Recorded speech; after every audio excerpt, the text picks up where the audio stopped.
because this is all very fresh mentally and physically, but I'm going to do my best. A life with cystic fibrosis is not an easy one. To describe it medically would be that it is a chronic illness that causes the body to overproduce mucus. It affects your ability to digest food, have children, and worst of all, your ability to breathe. The lungs fill with mucus that is infected with bacteria. The bacteria feast on and destroy your lungs until you slowly and painfully die. To describe CF as one who has suffered from it would be to say it is like being born in water. First, it starts at your feet, submerged. But as you grow, it creeps slowly up higher, and you start to realize you're going to drown. You try to stay hopeful, and you fight to stay above, but soon you find it hard to run, then walk, or even stand. You spend more and more time in hospital. People you thought were friends start to disappear, and family visits you less and less.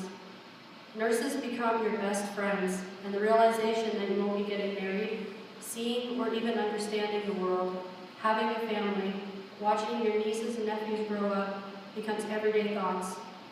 Depression sets in as the water reaches higher, and soon even the basic things in life are taken from you.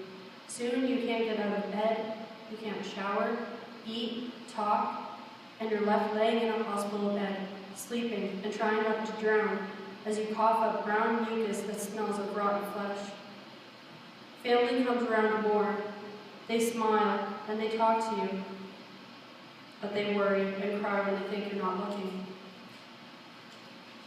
That was CF experienced by me, and many others are going through similar situations as I speak right now.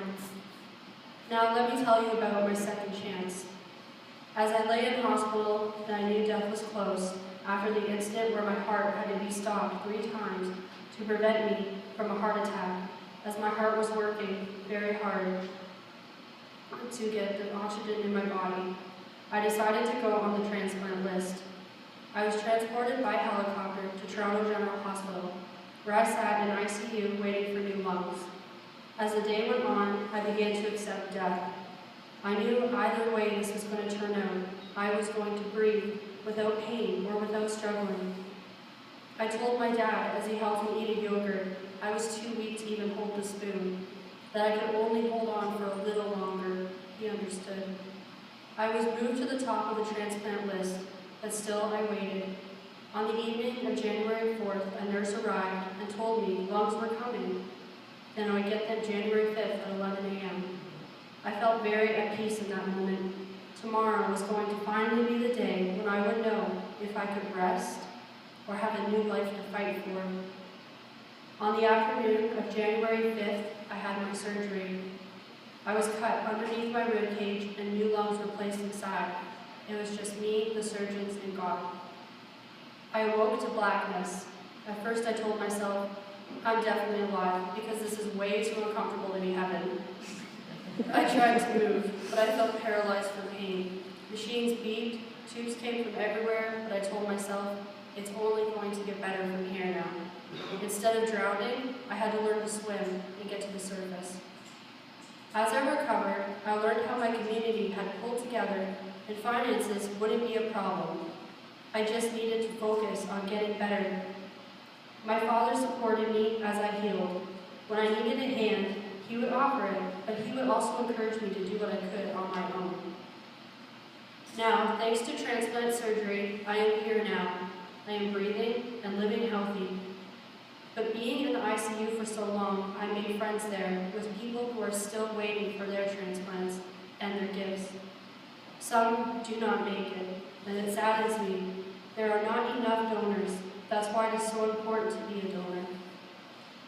But transplants are not a cure. They are a temporary miracle. The average lung transplant lasts for 5 years.